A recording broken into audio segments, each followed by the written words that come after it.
Good afternoon. My name is Jeff Simon. I'm the office managing partner of Hush Blackwell law firm here in Kansas City. And it is our privilege to bring you this listening session that has been organized by the Kansas City Chamber of Commerce and the Urban Neighborhood Initiative.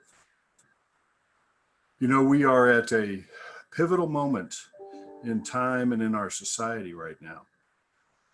The killing of George Floyd has ignited, among other things, a national conversation on racial injustice, hopefully an honest conversation on the root causes of racial injustice.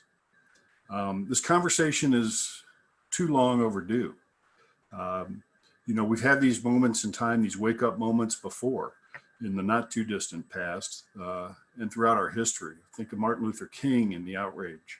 Think of Rodney King and the outrage. Think of Michael Brown and the outrage. And yet the outrage came and went and nothing really changed.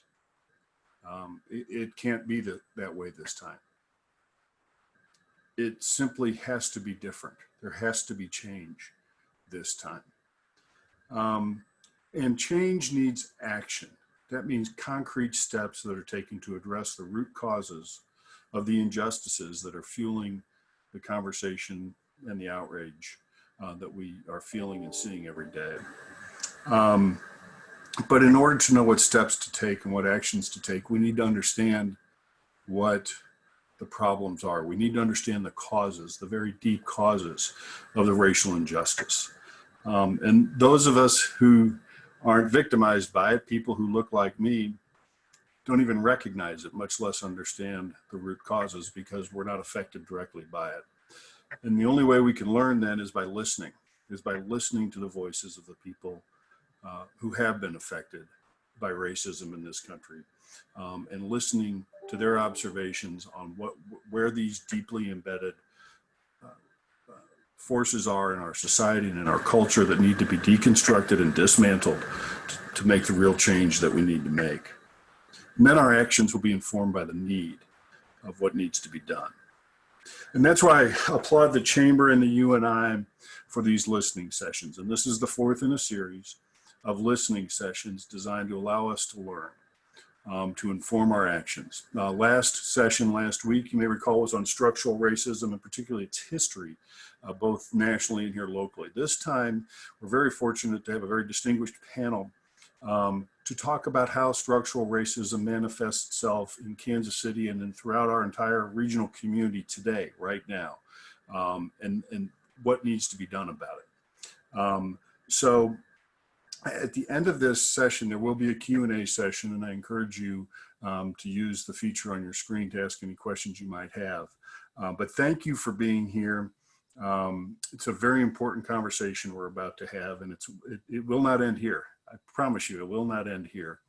And we're also fortunate, very fortunate, that we're going to be led today by my friend, Gwen Grant, the president and CEO of the Urban League. Gwen is one of the leading voices calling out racism where she sees it in our community.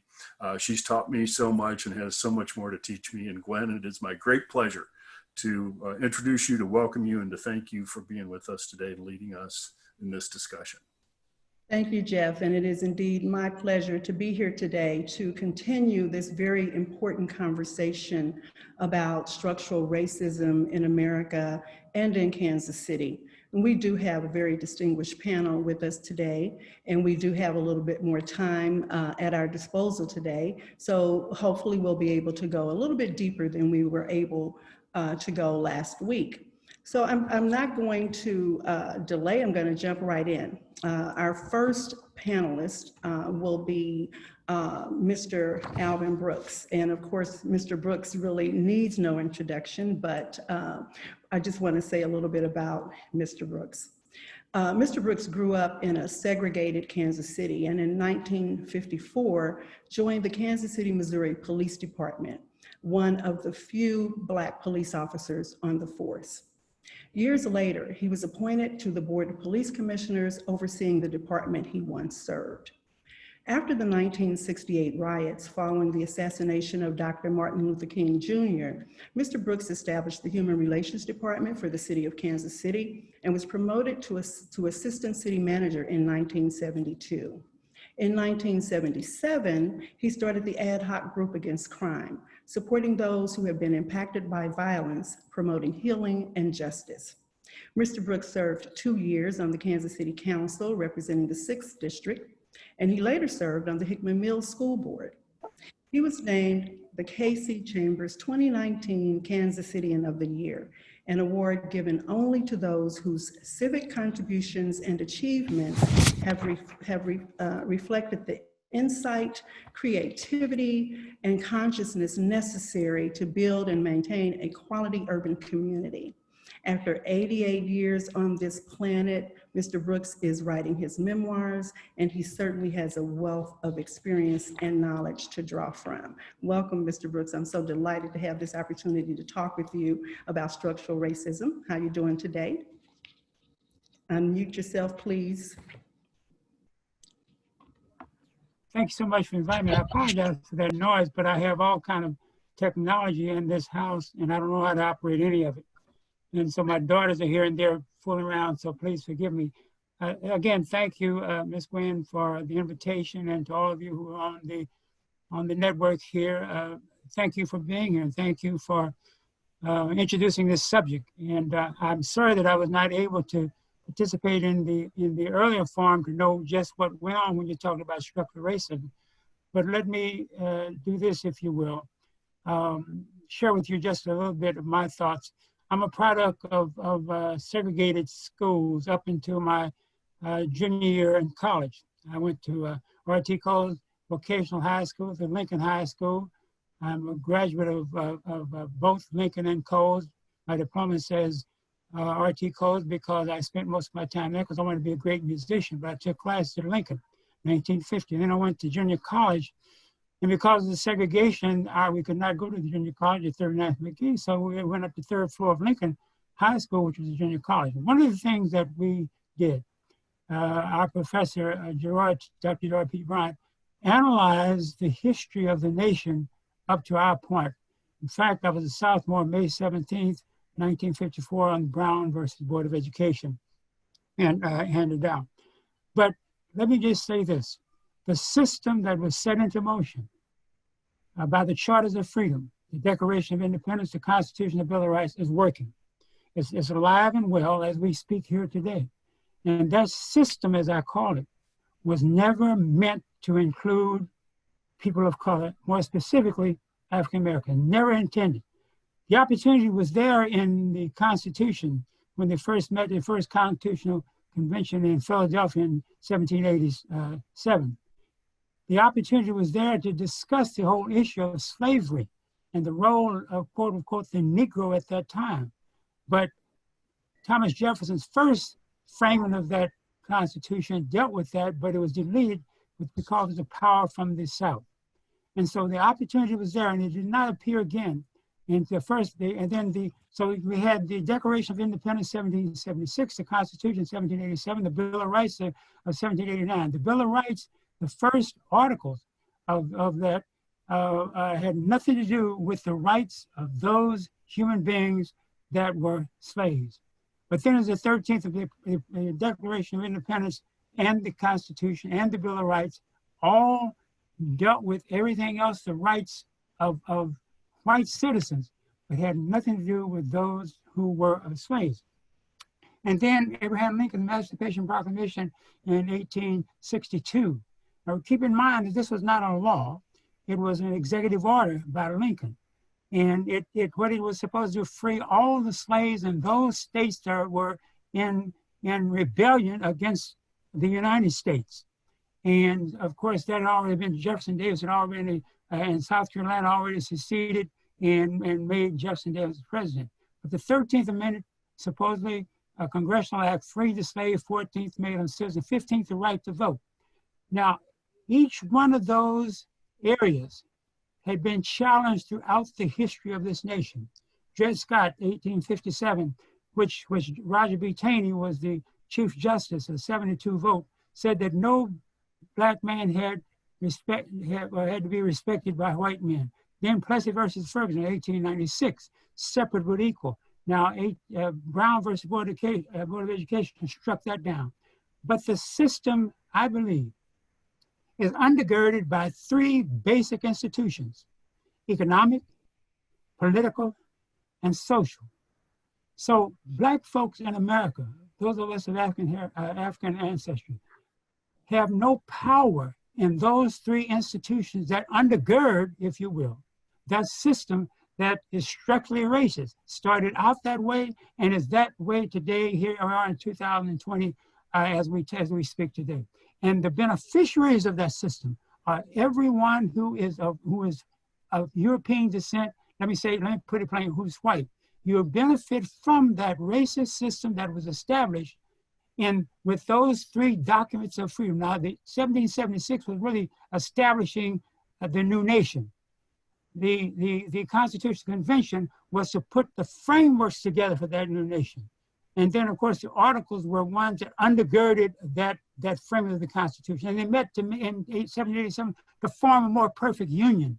Well, I understand why the Liberty Bell cracked, because the Liberty Bell knew, innate as it was, that it was not perfect then and would not be perfect in the future unless those who have the power to make the change. African Americans, Hispanics, Native Americans cannot make those structural changes in a structural racist society as we have in America. And a microcosm of that is here in the Kansas City metropolitan area. So that's why that's the studies that we did as members of the last two classes of junior college under the direction of Dr. Gerard T. Brown. We studied this, and it's my opinion, and I hope that those who are on the Zoom today will understand that you are beneficiaries. Does that mean you're a racist? No. But you safeguard the institution of racism because of what was set into motion back in the early 18th century, or late 18th century. So it does not surprise us that the police department and the school district and all of those are all participating. 27th Street was the southern boundary for the Black community during my early days. And so I was on the police department from 1954 to 64. There were only two Black districts that we could ride, and that was Truce to Paseo and Paseo to Brooklyn. We could not ride in the white district. Now, white officers could ride in the Black district, but we could not ride in the white district.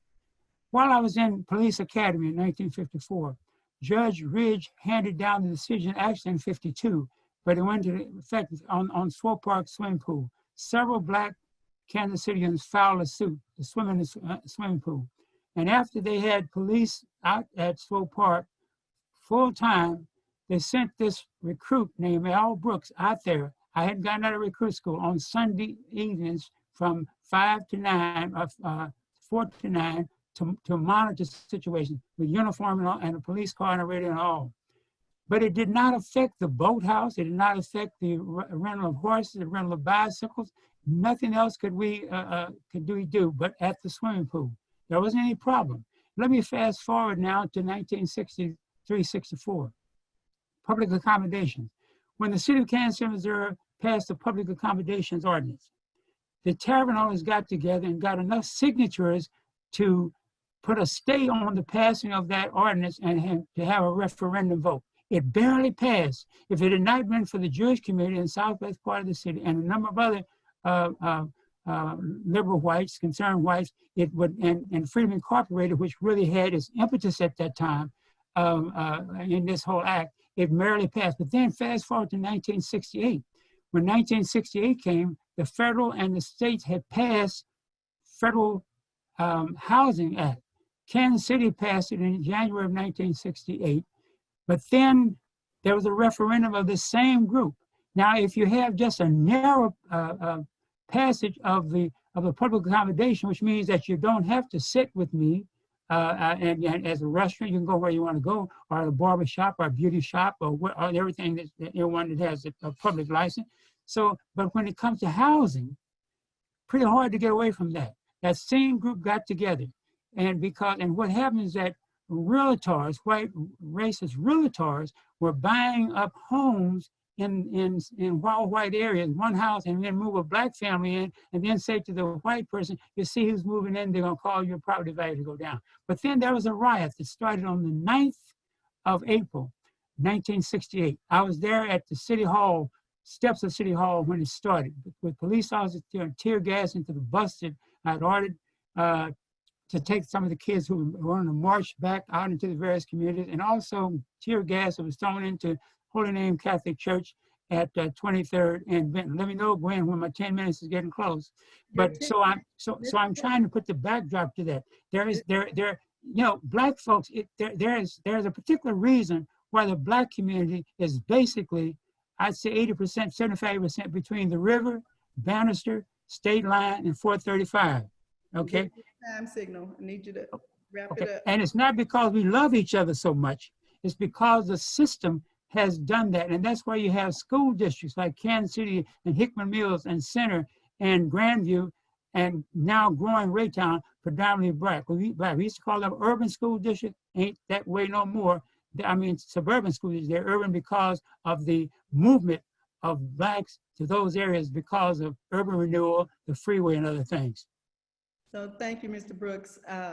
We went a little bit over time there, so I'm gonna have to just fast forward on and get the rest of the panelists in here. So thank you very much for that history lesson, and we'll bring you back into this conversation as we go forward. So we've got a great panel lined up, and so let's hear from them. We have joining us Dr. Karen Curls, who is president of Curls Jude Joseph Property Group and criminal justice professor at MCC Penn Valley. We have Leslie D. Smith, who is an assistant federal public defender and treasurer of Jackson County Bar Association, and Ajamu Webster, owner and president of Du Bois Engineers. Welcome to the panelists, and let's get started right off with Ms. Leslie. So according to the Urban League's 2019 State of Black Kansas City and our Equality Index, we report that Blacks are stopped, searched, and incarcerated at rates far greater than whites and at rates that are disproportionate to our share of the population. So what structurally racist policies and practices contribute to these glaring disparities? Well, I think Mr. Brooks was on to something, speaking about all of these policies and procedures being historical. It goes all the way back to the Black codes in which Blacks were prevented from doing various activities, and they were criminalized for being vagrant, or they were told that they couldn't serve on juries or testify in court unless it was a matter that was directly dealing with other Black people. And then you go from there and you get to Jim Crow. And we all know a lot about those laws and how that historically disenfranchised Black people. And then as we get into more modern times, then we get to the war on drugs. And the war on drugs put out and dispatched a number of different law enforcement officers and created new agencies. And most of the consequences that were suffered from the war on drugs disproportionately affected Black people. So as those different policy initiatives to criminalize drugs and get drugs off the street were started, Black people were penalized more heavily. And I think one of the biggest ways that we see that, or one of the largest, greatest examples, is the crack cocaine epidemic. So when crack became an epidemic and cocaine an epidemic in the war on drugs, crack cocaine was sentenced 100 times harsher than powder cocaine. And Black people were historically the ones that were found to be in possession of crack cocaine and distributing crack cocaine. So to make that example a little bit better, a Black person or whomever, but Black people were penalized more heavily, but whomever had crack cocaine, if it was 5 grams that they were charged with for distributing, the minimum number of years they could serve for their sentence in federal court was 5 years. A white person or whomever else had powder cocaine, if they had 500 grams of powder cocaine, that same minimum of 5 years was the minimum. For the 500 grams of powder cocaine and the 5 grams of crack cocaine, the minimum number of years was still 5 years. And that disproportionately affected Blacks. And then we get to just basic policing and prosecuting decisions. And some of this is implicit bias. Some of it is probably overt bias. But either way, we've got to start confronting the implicit bias and the overt bias. And we've been ignoring that for some time. Each year, the Missouri Attorney General puts out a report. I think we're in our 19th or 20th year of that report being put out. And the Kansas City Police Department stops Blacks at a higher rate than they stop white people. And Black people actually have a lower hit rate, or a lower rate in which contraband is actually found in these different police stops. So whatever it is, whether we're calling it implicit bias or whether we're calling it overt, these are all things that are built into the way this system has been designed and set up. And the charging decisions that are made by prosecutors, the same thing is happening. There is the DA's office in San Francisco who is implementing a new blind charging document. So prosecutors will not receive an entire police report. They'll receive a narrative of the police report, and they'll redact information that could lead that prosecutor to know whether or not the person that they're reviewing for a possible charge is Black or white. So for instance, in Kansas City, if a prosecutor were to receive a police report that said that a particular incident occurred on 27th and Prospect, a prosecutor could infer that that person might be Black or of a minority descent. And that could change their charging decisions. Could also infer race from names. And so this new study in San Francisco is attempting to take out some of those things that might lead people to have biases that are implicit that they don't know that they have and they're unaware of. And each prosecutor will get a report of what is going on with their charging decisions once that decision has been made in the blind charging document versus when they receive all of the information that may contain race information. So thank you for that. So, you know, when we look at these data relative to the Attorney General's report, and another problem in terms of the systemic nature of this problem and how it's allowed to perpetuate itself. So we publish a report, but yet the report is not used to do anything to address the problem. So it's really important to point out that when we started getting the Attorney General's reports years ago, Blacks in Kansas City were probably like 75% more likely to be stopped while driving. Now in 2020, the 2019 report was just released, and we're now about 91% more likely to be stopped while driving. So the problem is increasing, but yet we're not doing anything to interrupt this problem in the system. Dr. Curls, can you provide just a little bit more of a historical context to just contextualize how structurally sound the justice system is and how it got to be this way? From a historical perspective, when we talk about policing, we don't want to go back too far because we don't have much time. So I need you to be brief, but just kind of add just a little bit of a deeper level of context to this. Gwen, thank you. I am going to, I'm going to have to connect. I think it's important to connect with both what Mr. Brooks said and what Leslie has said. I'm not going to try to go back as far as you might think I would, but I think it's important that historically and even presently, there's never been a premium on Black life. Mr. Brooks talked about, it was called the 3/5 doctrine when he talked about the Constitution. So it's important to look at those documents that we hold to be sacred. So we had the 3/5 compromise where the enslaved people weren't even viewed as a whole, 3/5. We can go and we can talk about the 13th Amendment. The 13th Amendment, great amendment, but it had an exception clause. You were free with the exception of being a criminal. So therefore we create laws to then re-enslave. We can look at the Plessy, 1896. where we're basically codifying the separation of black and white. Now, it's not only what's taking place with us as it relates to being African American, but how does that affect the psyche of Anglos, of white people who are also walking along this historical journey? That Plessy case did something that was really, really interesting, because it also created this whole notion and lent support as it relates to blood crimes. So if you were one drop black, had one drop of black blood in you, you were going to be actually viewed as black. We know the residual effect of that when we looked at President Obama. White mother, Kenyan father, still the black president. 1954, Brown versus Board of Education, as Mr. Brooks has indicated. What does that do? It's overturning. Again, another moment in time. But what happens in 1956, a Southern Manifesto was created by Southern representatives and congressmen led by Strom Thurmond to say that we're going to impose our own state rights because we're not going to integrate.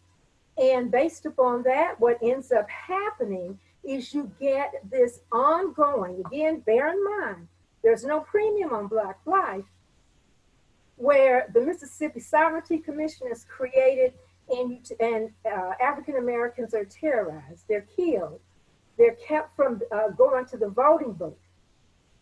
From there, from the 54, 56, we see the advent of the civil rights. Again, a moment in time where people are saying we need to stop and do something about this.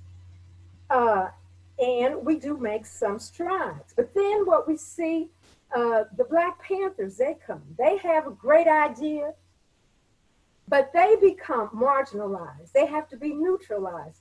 Another entity comes up, and what is that? COINTELPRO, counterintelligence program.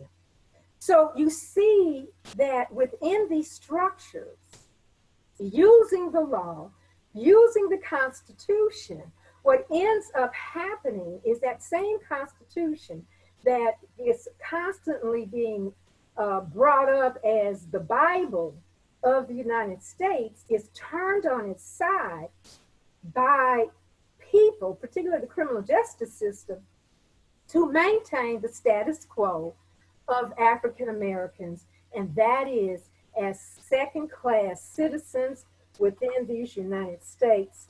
And I just want to make one point, because I know my time is up.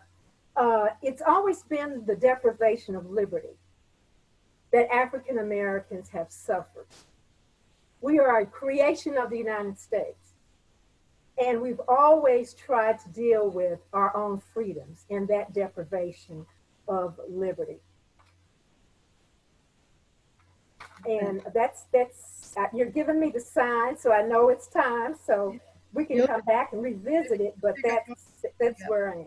Okay, thank you. So Leslie, I'm going to come back to you, and it's going to be a short answer, so then we can move on, and I'll have to save the time in the next segment. So when we just staying with the justice system, and what we find, and you brought up the issue of implicit bias, and there's so much data out there about how implicit bias shows up at every point in the system. It starts with an officer having the discretion to either pull over or not pull over a driver. It gets to the prosecutor's office, and that prosecutor has some discretion with regard to what charges to bring, whether or not to plea, what type of a plea bargain to offer. And then they get before the judge, and the judge has discretion and to some extent in sentencing. So one of the areas that we believe has major impact that contributes to these disparities is the issue of the bail of cash bail. So can you just touch on that, just briefly tell us what is wrong with the cash bail system? Why does it disproportionately have negative impact on Blacks? So bail was designed simply to make sure that people that were charged with the crime would show back up and answer those charges. So that was the original basis for bail. But what has happened is that it's morphed into wealth-based incarceration. We are faced with most people that are charged with crimes who are poor and Black or brown being incarcerated because they lack wealth.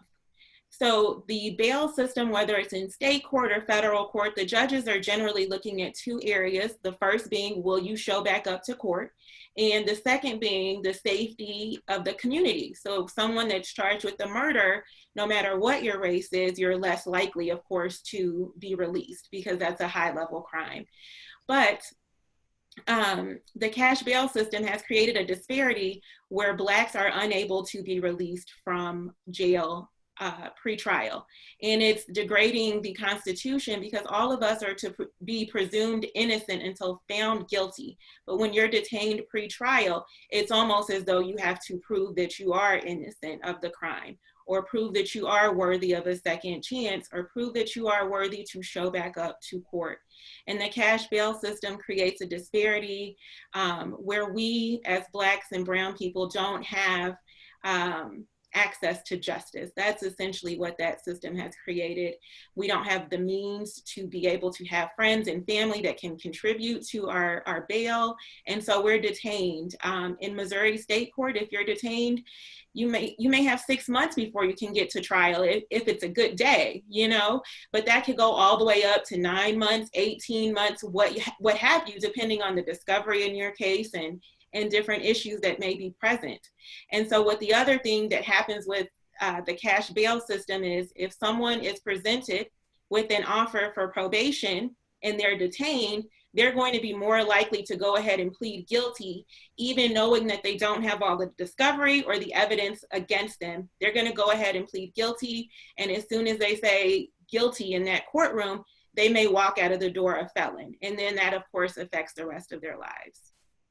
Thank you for that. And so, you know, central to this, of course, is certainly the bias and the racism in the system, but it's also an economic issue. And the system was designed, you know, we talk about structural racism, so we have to understand what structural racism really means, how it has perpetuated itself. So this is a good segue for me to now just do a screen share here and kind of just provide the historical basis so you can see the layering on of policies that have contributed to isolating African Americans, intentionally isolating African Americans from the economic framework of this country, and how Kansas City got to be a city that is so racially you know, divided, so segregated. So if you, just to give you just a snapshot, I'm going to run through these very quickly because of the need to save time, to catch up time during this segment, is that Kansas City became a city in 1853, and during that time we had the Black population in 1865. By the time we got there, it was 190 Black folks in Kansas City. And during that time, Blacks were actually distributed throughout the city, with the majority of folks living in Independence Avenue, south of Independence Avenue and between Grand and Baltimore. And then following the Civil War, Blacks were dispersed and more integrated amongst white and European enclaves. So by 1870, Blacks comprised just under 4,000, were about 4,000 represented in the population in Kansas City. And so then if we just kind of look at how the system started the structurally racist system was built, and we all know about J.C. Nichols and the restrictive covenants, and this just gives you a snapshot of when he came on the scene and started acquiring tracts of land, and then putting the deed restrictions in place and installed them as self-renewing lifetime deeds. And these restrictions pretty much served as an ongoing organizing system of the racial divide and segregation in Kansas City. And physical tools were also used to concentrate Blacks into blighted areas. Violence was also perpetrated against Blacks during these times, and bombings of Black neighborhoods and homes were a frequent occurrence. City beautification projects came rolling through Black community and Black neighborhoods. You had the Parks and Boulevard system that plowed through Black neighborhoods, most notably the Paseo Boulevard, and pretty much ripped through the heart of the East Side, displacing thousands of Blacks. Then you had Union Stations construction, golf courses. All of these things began herding Blacks into specific neighborhoods. And then at the same time, you had the Europeans carving out their own neighborhoods in the North End, which were just west of the Black enclaves.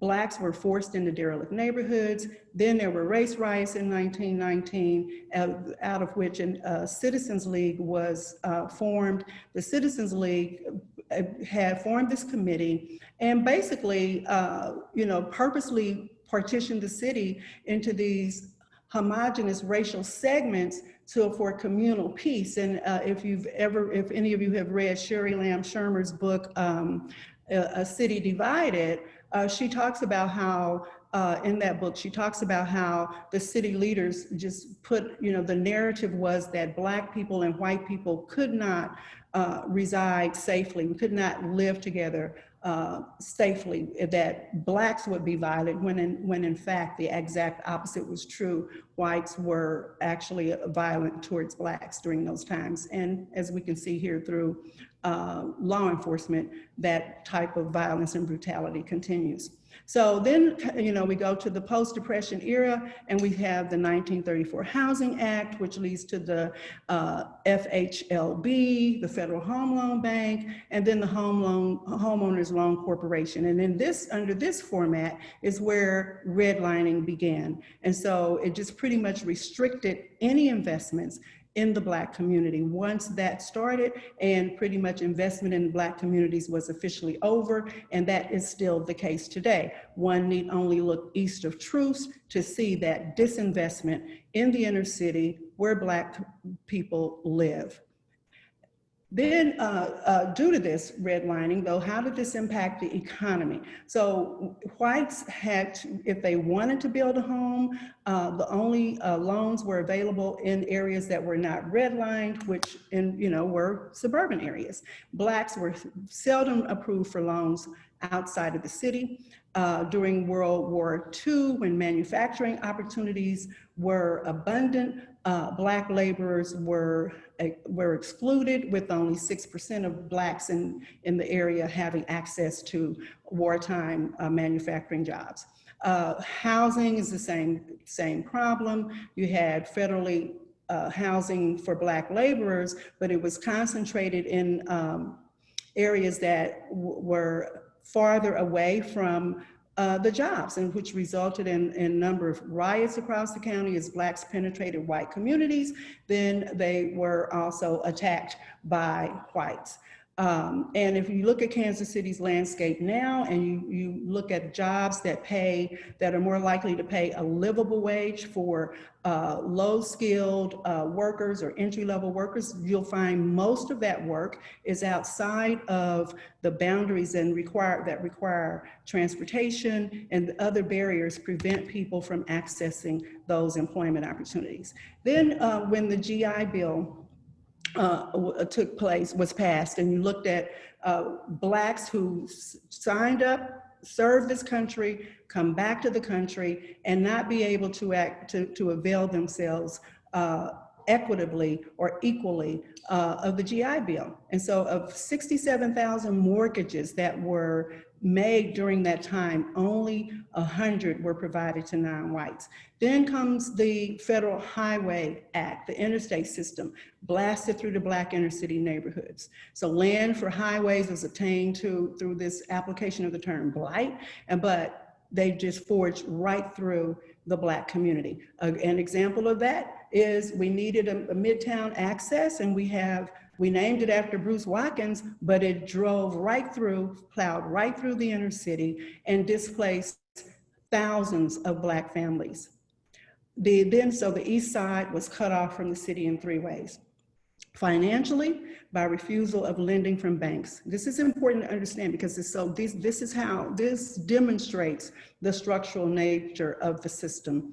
Financially, by refusal of lending from banks, physically by highways and destruction of homes, and socially by decades of negative perceptions that created false associations. So why is it important that history matters? Because I've had a lot of people ask, what can we do? We need to have a better system. We now see that racism is real in America post George Floyd's murder, and we don't know what to do.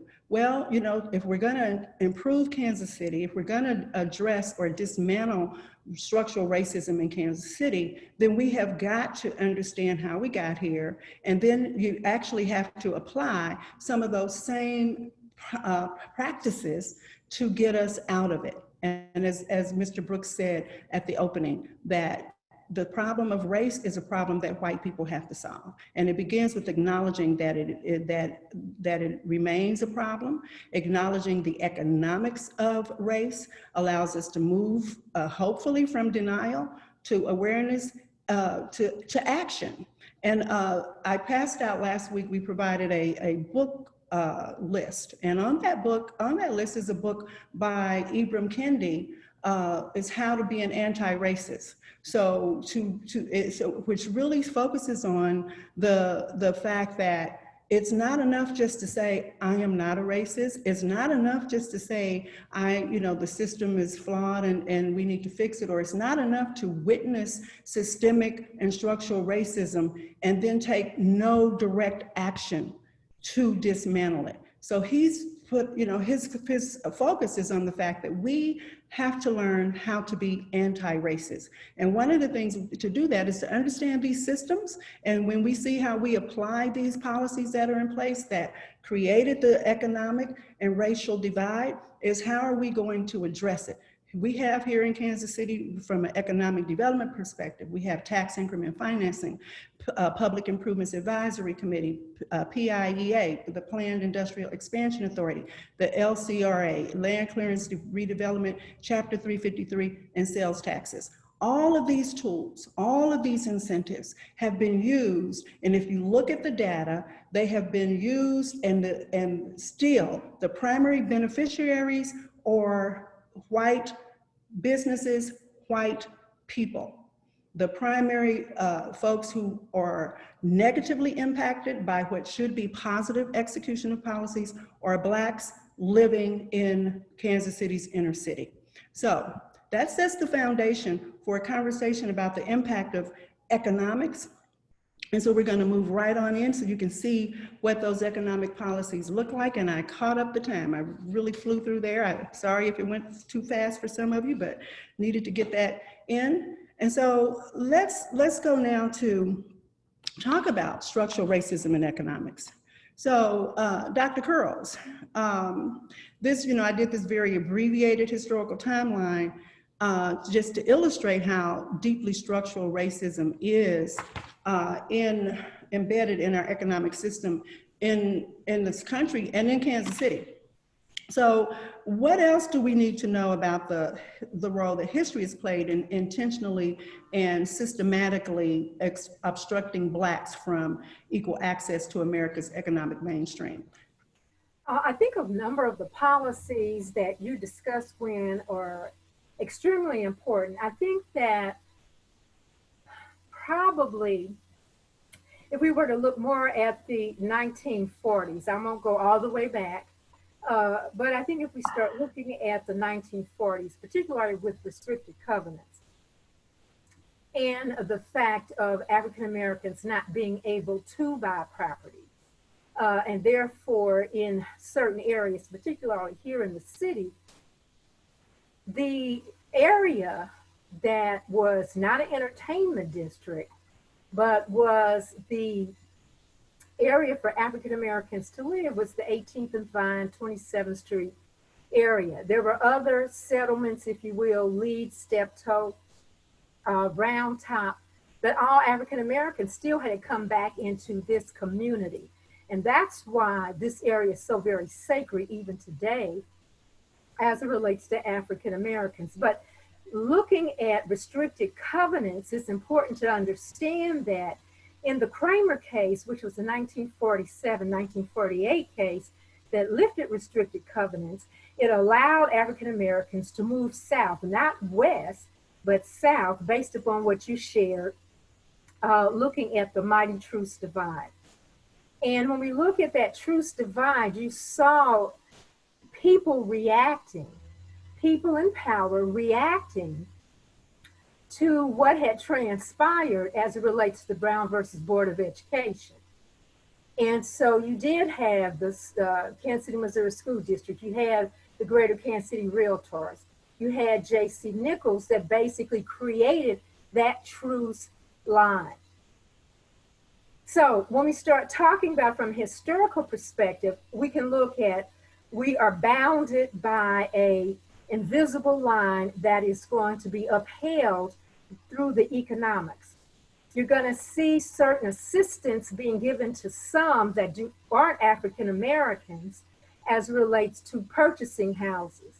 We're going to see block busting, which takes place where individuals are told, if Black folks come into this area and they only had to have one or two, your property values are going to go down. Now, how does that affect African Americans? African Americans have suffered what we call the segregation tax.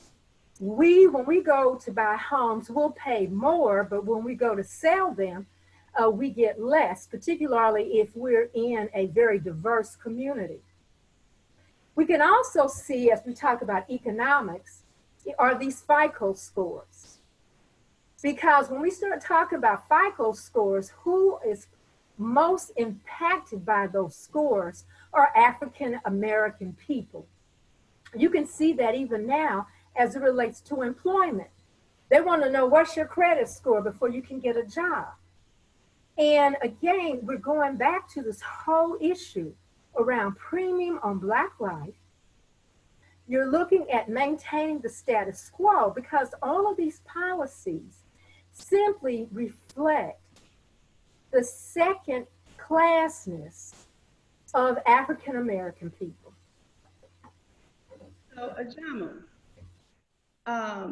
in her book, The Color of Money, Black Banks and Racial Wealth Gap, Mirza Baradaran writes that underneath the surface of police shootings, burning cities, crime, and violence is a deep and growing financial fault line between Black and white. It is the defining feature of America's racial divide because it is intimately linked to so many other problems. So the wealth gap is where historic injustice breeds present day suffering. So can you tell us about some of the historic injustices in the banking system and how they have impacted Black businesses in Kansas City? You're a Black business owner, and you've also been involved in establishing a Black credit union. So tell us what challenges you've encountered on this process. Well, when the question African Americans in banking is an interesting one because African Americans or African people in America have had a very intimate relationship with banking. Many people may be familiar, may not be familiar with something called a chattel mortgage. A chattel mortgage is a mortgage that enslavers would put on African people as credit or as leverage. And in fact, it built the banking system in the South. So there's a researcher by the name of Bonnie Martin who says that in Southern states, there were periods where enslaved Africans served as full or partial collateral for more than 80% of all the loans. At one period, the percentage for the state of Louisiana was 90% of all the loans. So we went from a situation of being property where we were used as collateral to build a banking system, particularly in the South, to being a people who have been completely held out of banking for over 300 years. So let's talk specifically about the impact that that has had. First of all, African people in America, African Americans as we became, were prevented by laws, public policy, and custom from owning property. Now, wealth is not generated through wages. Wealth is generating through owning assets. So if you can't own land, if you can't own stock in businesses, which was illegal for us to do, you could not develop wealth. And wealth is one of those things that grows from generation to generation. So as you pointed out, Gwen, public policy as related to the Homestead Act, which at the time in 1862, the same Congress that would not allow 40 acres in the mule for freed Africans provided 246 acres of land to whites, which created millions of dollars of wealth. In fact, it's estimated right now that 92 million white families are direct beneficiaries from the free land that was given out in 1862, when Africans were allowed to came out of slavery landless. It's interesting to say also, as we talk about this question of banking, I have to point out that 8 years following the Homestead Act, by 1870, there were in 1865, there were 4 million African Americans. By 1870, we had lost 1 million people in our population due to starvation and exposure from not having land, not having access to even property or a place to stay. So when we start talking about the relationship of banking, we have to first look at a bank loans based on deposits. And if you're in a community where there's not excess cash to deposit in a bank, which means the banks can't loan, then you can't grow economically. So there's no wonder that when we look at our community right now, which again is benefiting from disinheritance from generation to generation, we have a situation where it's been predicted now by 2053, African American median wealth will be zero. That's the issue of banking as it relates to our community. And that is, we've been redlined out, but in the beginning, we were the major source of capital formation in the South. So just staying with that. So, Karen mentioned FICO scoring as a barrier, and how it's used and the impact that it has on Black people. And then you look, if you drive through the inner city, you're going to find very few conventional banking options. What you're going to find is check cashing institutions and payday lending institutions. Then you go farther south or west and you're going to find a branch bank for most of the banks in the area, almost on every corner. So that system, folks may not even realize just how structurally racist that is, because it drives the poorest people with the greatest need to the most expensive and predatory lending choices to cash. Why do they need a check cashing institution? Because there's no bank that they can access. So those kind of things don't resonate. So you have been working on a Black credit union. What was the impetus for that? Where are you on that? What barriers, structurally racist barriers, have you encountered? Because my understanding is that this started 11 years ago, and we still don't have a Black credit union in our community.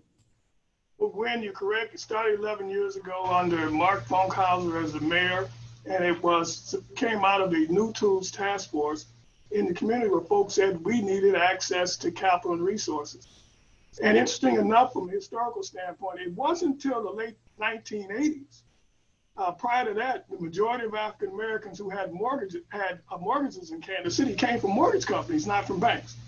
And the reason was most of the banks in Kansas City had a minimum loan to value ratio of $50,000, which meant that if you were going to get a home, your home had to at least be worth enough so that you can get a loan for $50,000 if you're buying a home. Well, that just knocked out all of the homes basically on the east side. So given the predatory lending that has happened in our community from lack of banking, because the banks have moved their branches out of the community, our goal was to create a financial institution that the community could own and use that institution to pull together our resources, do some capital formation so we can make loans to ourselves and have an economic engine. It's been difficult. And it's been difficult because of two things. One, we have had some support that have come from some corporate members in Kansas City and from the city council for money to lend out. But the biggest challenge was having operating capital. And we tried for 11 years to raise it in our own community. And we found out that the money is basically not there.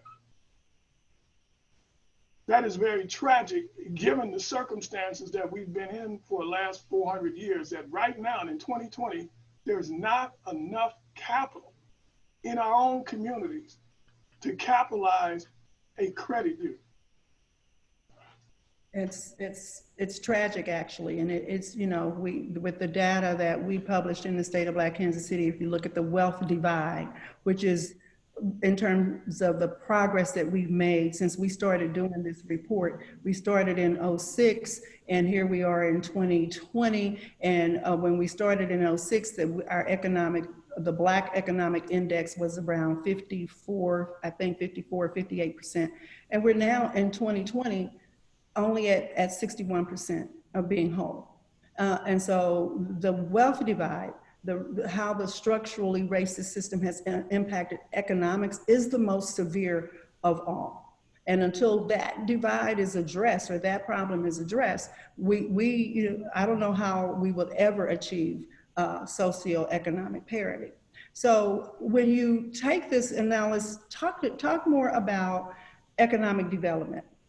You know, so I mentioned those various policies, those tools. Those tools have been in place and pretty much to address blight. You know, that's one of the primary reasons for having those tools there to spawn development in areas that need to be redeveloped to address these issues. Yet they haven't been applied equitably in Kansas City.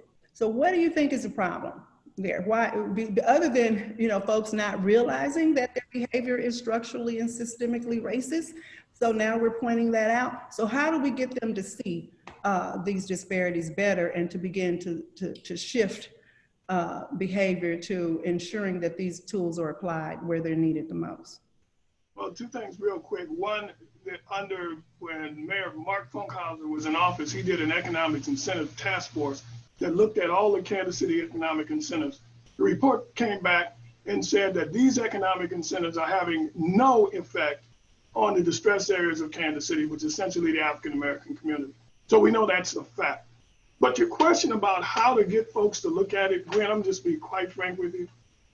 Right now in 2020, when someone asks me, how do you get people to understand that there's racism going on and ask me to speak on it, it's about like asking me to convince people that George Floyd did not commit suicide. That's how preposterous it is.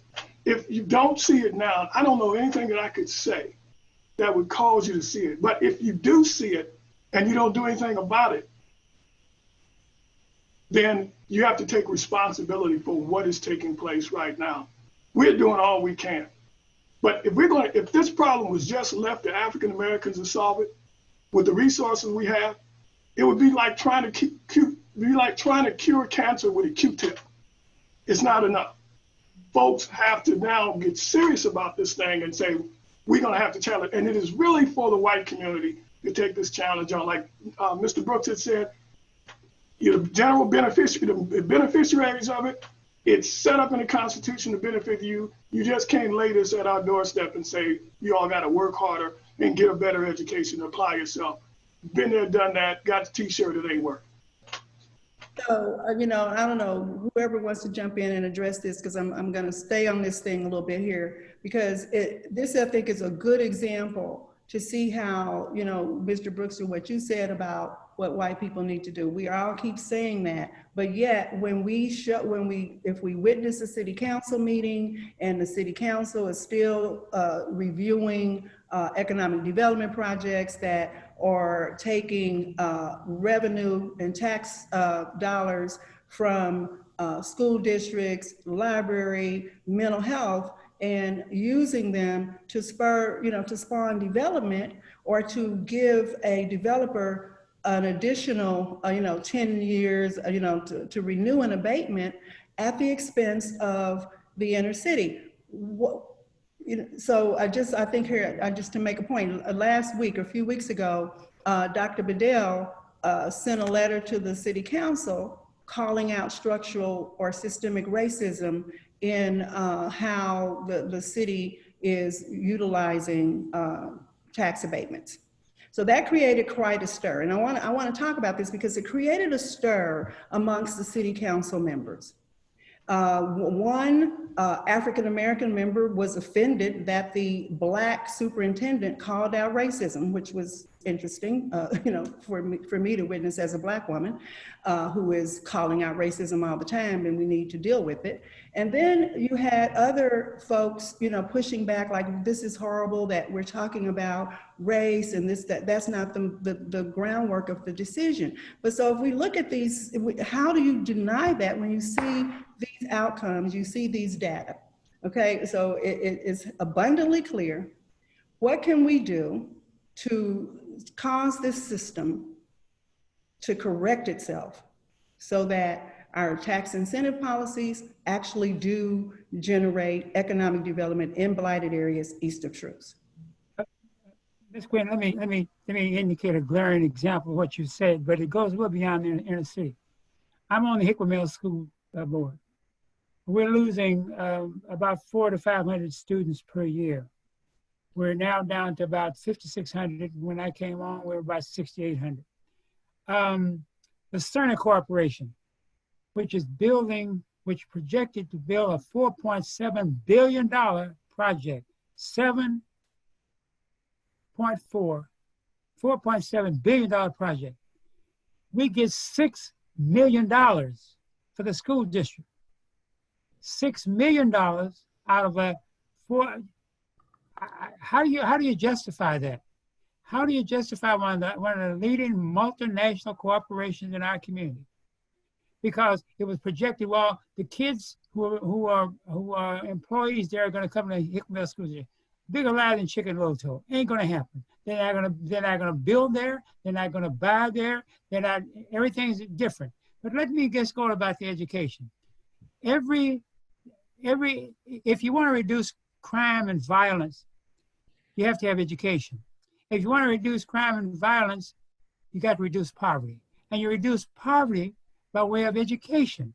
And so we have school districts, Kansas City, Hickman, all these worse suburban schools, not urban school districts that are now becoming more African American, and more that happens when you got 90% eligible free lunch and all those kind of things, teacher turnover, all those things impact upon what we're talking about. If I can just for a moment go back to the criminal justice. When I was on the police department, there were three things that Black men were victims of. Number one was vagrancy. You could have $1,000 in your pocket, and if you didn't have a visible means of support, you could get convicted for vagrancy. Another one was loitering. Several of us, we folks who loiter on the street corner. You could arrest everybody for loitering. And the final was one called investigate for criminal recent activities. They could pick a Jamo and myself up just because we were walking down the street, arrest us for we have no record at all, arrest us for check on recent activities in connection with a burglary that occurred, and that gave each of us a record, and that continued to build. So I want to talk about, I just wanted to mention that as it relates to the criminal justice system. That happened now. Both the loitering has been declared unconstitutional and the vagrancy unconstitutional, but think of how many of us got caught up in that before it became a constitutional issue and were reversed. Okay. Gwen, I would like to just kind of add on, if I can, to what Mr. Brooks is saying and what Ajamu has said. When you look at economic development, particularly in the east of truce, here in Kansas City, it takes us anywhere from 15 to 22 years to get a project up and running. And typically what has been said is, well, they don't know how to do the project.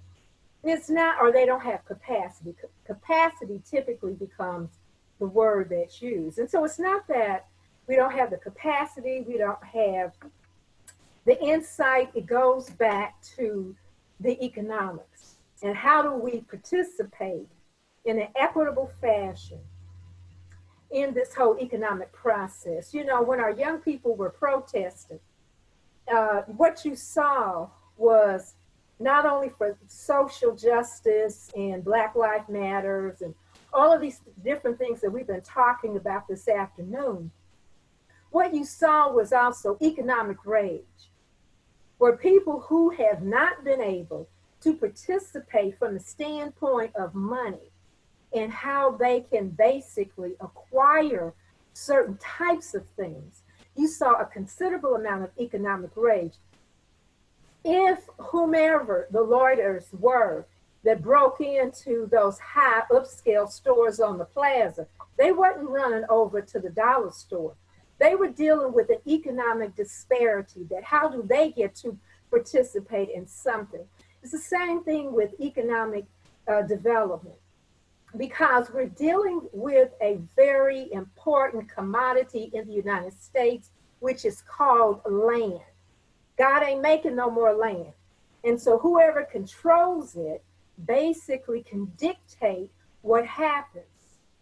And therefore, well, we have to be mindful. And if we're very serious about these conversations, how do we basically address that economic gap that keeps us from being successful?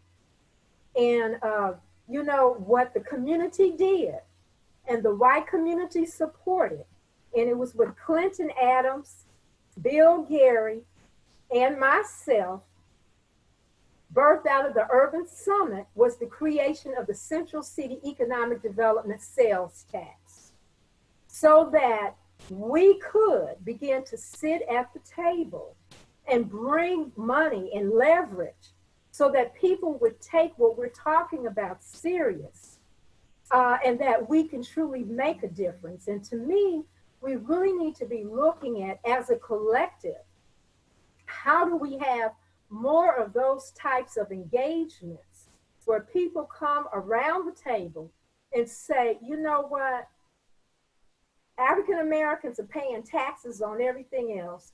Let us now give more of our tax money towards the African American initiatives. We have, and we understand the taxes are regressive, but that becomes, in my perspective, a form of equity.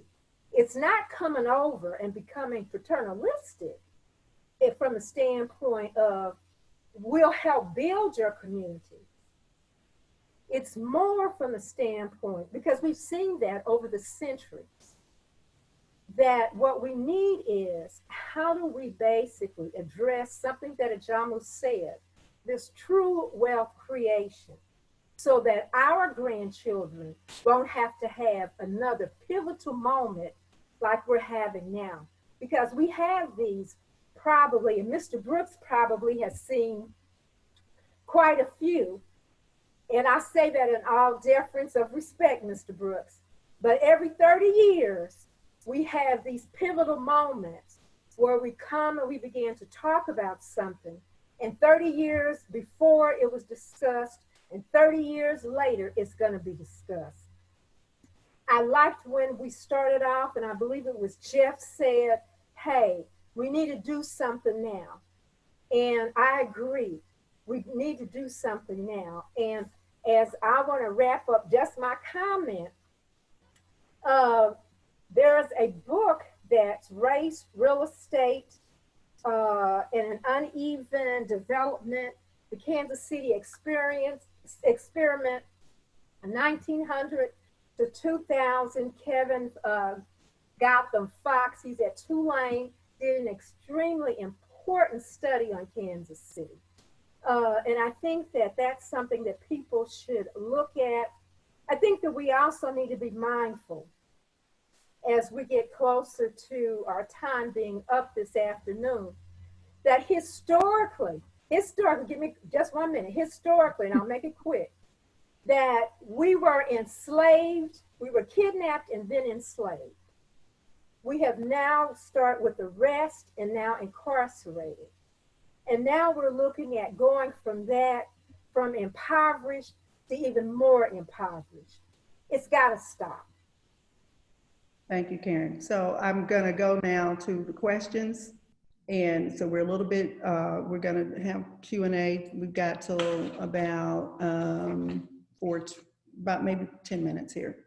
Okay, so the first question is, this is a question from an attendee. I continue to be outraged that Cerner is allowed not to pay their fair share to the community. And I'm guessing that Cerner employs very few people from the Hickman Mills area. What is the city council going to do about it? When I bring it up at the South Kansas City Chamber, I have not gotten an actionable response. I know neither of you are city council members, but do you have some recommendations for what the city council should do about it? What I have suggested by board member, we have a new superintendent. Just started the 1st of July, Dr. Obin. And I brought this up before he took office, and I'll bring it up again. I believe that the 4 city council persons, and that's the 4th and 5th and 6th district city council person, and the 2 legislators and the senator that represent that district ought to meet with Illich and other people at Cerner and to discuss this. It needs to be that kind of power. Maybe the chamber and the civic leadership need to be sat down with Illich and also to show that, because nothing is happening, nothing. Now they met, and with the last time they met, no one, the person from Cerner was, and I hate this term, was, well, not in the hierarchy of the organization, who could not make any decision. So maybe we need to be sitting down with the president and CEO, with chamber or the civic council and those entities I just mentioned, along with the Hickman Mills School District representative, to either renegotiate, and now there was an attempt to even get out of what they're already into and sell off some of the land to keep from developing it because it hasn't progressed as fast as they want to. So I think that's the suggestion that I offer. So the question also actually adds that council members Robinson and Raina Park Shaw have written a resolution number 200497 to stop the school districts south of the river from losing revenue from tax increment projects, as is the policy in the Northland. So so apparently there's a resolution or something coming forward through the city council as a policy perspective to address this issue. And what are your thoughts on that, Ajamu? Do you think, what other policy recommendations could be made? And I'll throw in here too that the Chamber of Commerce, the Chamber actually has a tax incentive reform task force working on looking at how, maybe better ways to administer or to deploy these tax incentives. So anything you want to add to that, Ajamu? Yeah, I think tax incentives are moral documents. They actually state what people believe are important. Education of African American children is not important based on how we spend money in an initiative we put in place. It's a moral document. So if in fact, and I believe that the school district should be held harmless. We should not be defunding education for African American children. Again, we're not talking about all school districts. You're right, north of the river, that's not an issue. But it's an issue here, and I think it needs to be addressed in the broader context of the conversations that we've had today and others, to give the perspective to it. That would be my comment. Yeah, so you're absolutely right. I know. So basically, it kind of goes like everyone's on the Black Lives Matter, mantra. In the wake of George Floyd's murder, what can we do? Black Lives Matter, and posting statements on websites saying that Black Lives Matter, while you continue to engage in the same and perpetuating the same systems, policies, and procedures, pretty much is somewhat, it's not. It's a hypocrisy, basically. But just like we said earlier, Black Lives Matter doing chattel mortgages as well. So the question is, matter for what? And they matter when it comes to opportunities to defund and use economic injection to projects that won't even benefit our community. So I think that's why the issue, when I agree with you, has to be looked in that broader context. It's one that can be solved, but we got to strike while the iron is hot now. Because folks, I'm sorry to say, by November, we'll be on to something else. Yeah, so there's a question here. Given that all the same structural issues economic, real estate, legal, educational, et cetera, have existed in the Latinx Hispanic community. Why is it that a credit union has been operating in that community for over a decade via Guadalupe Centers Incorporated, yet not one has developed in the African American community? Real quick answer to that is the Latinx community that hadn't had 400 years of slavery. Okay. Latinx community hasn't had public policy put in place and social policy to restrict their economic activity. And in fact, to monitor their entire life, where you can go, like Mr. Brooks said, what is that illegal? You can't compare the history of African Americans with other folks and say, well, if they did it, how come you can't do it? All you have to do is, and I grant you this, Gwen, there isn't a single group in America that would trade places with us. So knowing our history. So no, they're different. And that's why the remedies have to be specific. There are remedies that can be for all minorities, but then there are remedies that have to be targeted at African Americans because of our unique and specific history that was imposed upon us and continues to be imposed upon us to disenfranchise, economically disenfranchise, and to criminalize Black life. Okay, so we've got a couple of questions here on reparations. And any thoughts on the city of Kansas City moving toward action similar to the reparations resolution the Asheville, North Carolina City Council passed today? And I'm sorry, I have not seen that. Are either of you familiar with it? Okay, Ajama, because I haven't seen it today. I haven't. Tell us, answer that, Ajama. If it's the one I'm thinking of, they're taking revenue that comes from taxes on cannabis and marijuana and putting that into a fund for reparations. First of all, the reparation is reparative justice. You cannot release 4 million people out of slavery with nothing, watch 1 million die in 8 years, and think that there's not a need for reparative justice. So I 100% endorse reparations on all levels, and that's what they're doing and that was Indiana or Illinois. I think Kansas City ought to be looking at seriously at whatever we can do, because we can't get there in little small steps. We can't get there in little programs. It has to be a complete reorganization from a structural standpoint with some significant infusion and development. Anyone else want to add to that? No? Okay.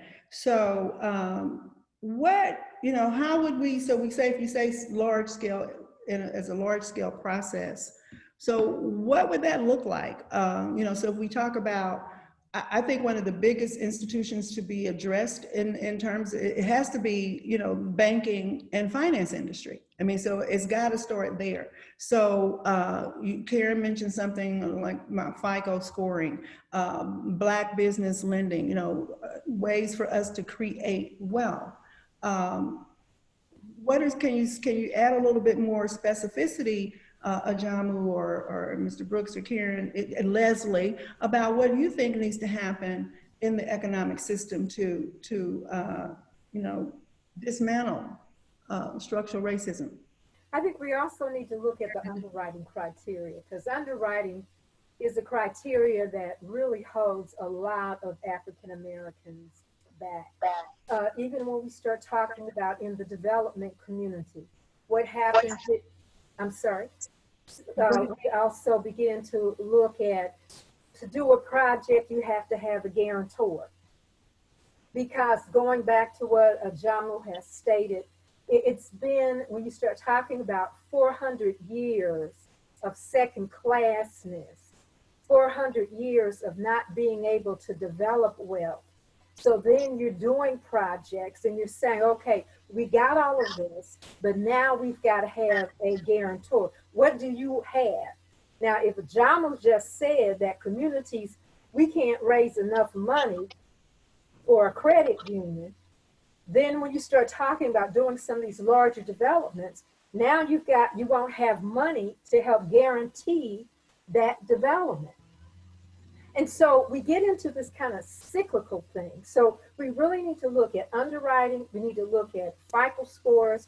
We need to look at like kinds of incentives and programs, such as the Central City Economic Development Sales Tax, that is geared towards bringing up and stabilizing and creating wealth on the East Side.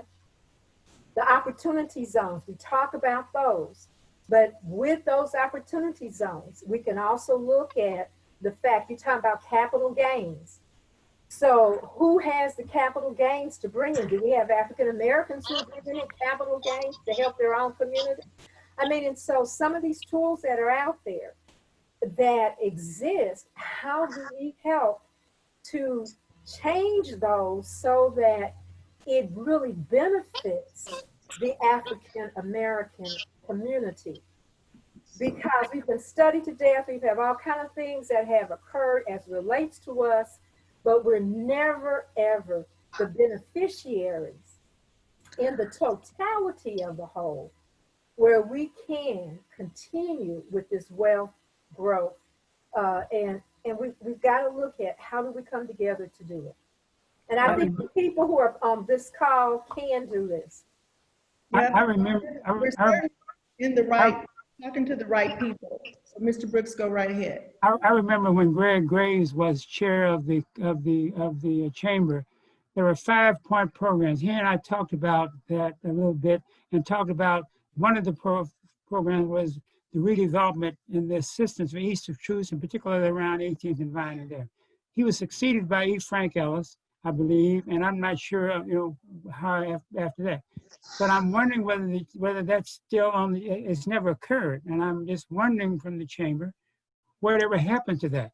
I think that Greg's thinking was certainly far overdue, and I think there has to be a commitment outside of the African American community. We're being repetitive. We're going in circles. But there has to be a commitment outside of the African American community to make this thing work. The Kerner report in 1968 said that white society created the ghetto and maintains it.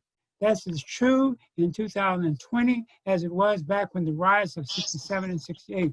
And so when Ike Davis came up, if you can see it, this was a report on the riot in Kansas, Missouri, released on August the 15th, 1968. Talks about the same thing for Kansas City, Missouri after the riot.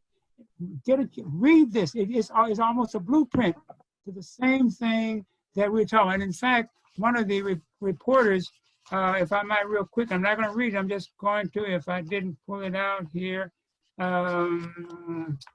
said what we ought to be doing, I'll find it. I had it in the book here.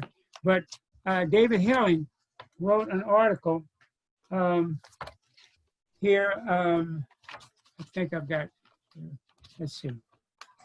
Oh, here's what he says. I don't know whether you can see it. If anybody can see this. Can you see it? Uh-oh, that's the side though. Okay, go ahead. But here's what it says. Post-riot report from 1968 could still be a roadmap. David Helling, and this came out in February of this year. Mm-hmm. Thank you. So You got to wrap up. I do want to let you know that we have been successful in raising the funds for the credit union. It took us 11 years, and we were able to find a very progressive not-for-profit funding agency to support us on doing that. So I do want to let folks know we did achieve the goal. Thank you. That's good to know. But it still has to be fully capitalized. So so there's still a lot of work to be done. Leslie, what did you want to say? I got like a minute left here. What do you want to say?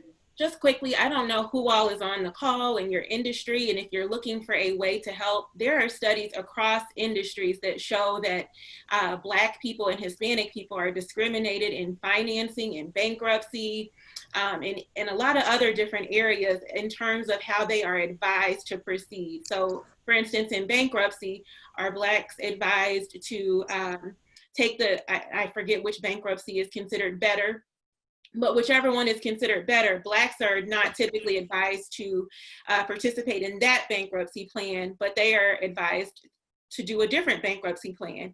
And when they submit these studies anonymously, they just are changing the name, but the income, the assets, everything looks the same. And so if we're trying to move forward, everybody who's on this call and joined today has to confront their own implicit biases. And that means maybe you tell your assistant to mark out names and geographical information, and you create your own blind way to check an application out if you're in financing or banking or whatever the case may be. But we all have implicit biases that we have to confront, because otherwise we get nowhere. Thank you. So it's 4:25. I'm supposed to be passing it over to Diane Cleaver, but I'm just going to wrap it up with this and saying that, time really flies when you're having fun, right? So you guys did an outstanding job. Thank you so much for being very candid, being authentic, and upfront in bringing your commentary today and bringing your perspective on these issues. And I want to say to those listening that when you invite Black people to the table and say you want to engage with us to help solve the problem, asking what do we need to do? And so it's kind of like, don't invite us to the table if we can't eat.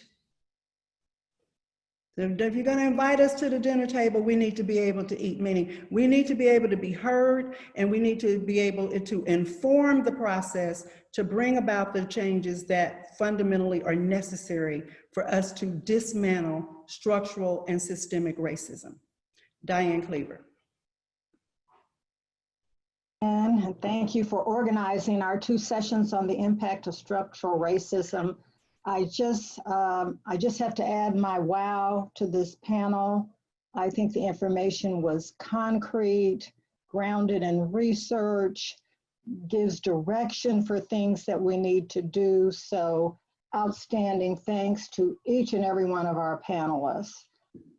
It's our hope that those of you who joined us have a better understanding of the way structural racism affects the lives every day of Black men, women, and children in Greater Kansas City. As you've heard, it manifests itself in all aspects of living: education, criminal justice, access to jobs and promotions, access to healthcare, housing, finances, and more. And if we are going to move forward, which we all hope we are at this point, toward the just society that we all want, systemic racism has to be dismantled whenever and wherever we find it. And each and every one of us has a responsibility to make sure that happens. So I want to thank you for joining us today for this important discussion. And I invite you to join us again next week on July 22nd for a listening session that is a panel of high school and college students. So far, we've listened to Black business owners, community leaders, activists, educators, and parents. So next week, we'll hear from the next generation to listen to them and to try to understand their experiences, their thoughts, and their hopes for the future. I should add that one of those young people is Jari Brooks, the Grandview High School student who prompted such a positive reaction from folks who attended our second listening session. You can register for that event by going to the KC Chamber's website, www.kcchamber.com, and clicking on events. We thank you for listening today, and we hope that you will take the time after this session to think about what you as an individual, what you as a company, what you as part of the community can do to help make things better. And we hope to see you next Wednesday. Do we have 1 second before she cuts us off? Karen wanted to recognize someone. Just very quickly, Jama had made statement regarding what he had been successful in doing. It's just 2 companies, Mark Nelson and Stinson Law Firm, have been working diligently with the project that Jama and I have been working on, and they have come up with ways of helping move the needle and move the ball further down. And I think I would be remiss not to recognize those 2 companies who are truly trying to make a difference in the African American community. All right, Thank you. we're done. It's 4:30. Have a great evening, everyone.